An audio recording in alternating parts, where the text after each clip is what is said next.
հայտարարել են բազմիցս, որ կենսաթոշակները բարձրացնելու իմաստ գոյություն չունի, որ կենսաթոշակառուները այդ գումարը չեն կարող ծախսել բոլոր դեպքերում, որ սա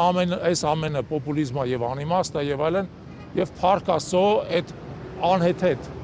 կուրսը, որ իրանք որդեգրել էին, վերջապես 3 եկավ իր տրամաբանական ապարտին, երբ որ իրանք ընդունեցին այն ինչ որ բոլորիս համար ակնհայտ էր, որ մեր երկրում կենսաթոշակառուները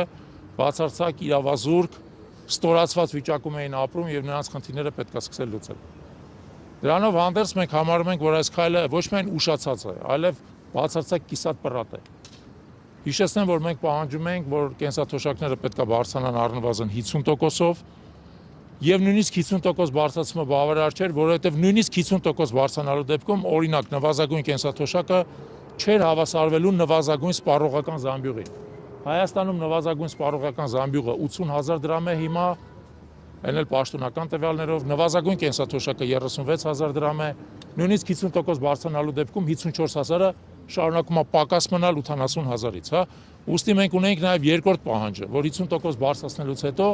շարունակաբար ամեն տարի տեղի ունենային ինդեքսացիաներ կենսաթոշակների, մինչև նվազագույն կենսաթոշակը հավասարվեր նվազագույն սպառողական զամբյուղին եւ դրանից հետո երբեք չիջներ։ Ամեն տարի հաշվի առնելով գնաճը, հաշվի առնելով սպառողական զամբյուղի թանկացումը, տեղի ունենար կենսաթոշակների ինդեքսավորում եւ բարձրացում։ Ուստի մենք համարում ենք, որ այս քայլը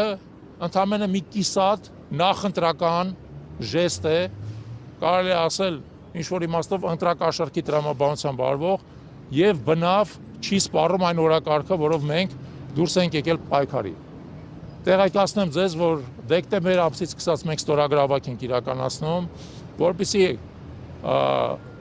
մեր հանրության պահանջը ներկայացնենք Հայաստանի Հանրապետության իշխանություններին, արդեն մի քանի տասնյակ հազար ստորագրություններ հավաքվել այդ պահանջի տակ,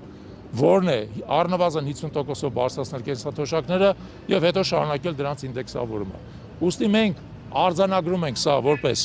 առաջին փոքր հաղթանակ, բայց մեր պայքարը շարունակում ենք, մինչև մեր պահանջները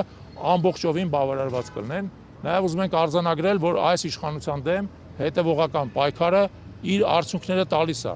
դժվարությամբ,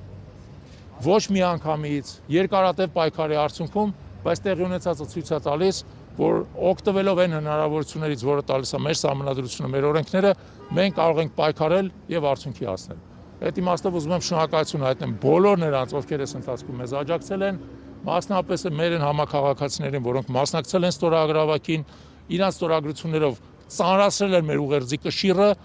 եւ ըստ էության այդ բեռը դրել են այս իշխանության վրա, որպեսզի նա սկսի արձագանքել։ Սկսել են արձագանքել, շատ լավ է, բայց սրանով չենք սահմանափակվելու։ Շնորհակալություն։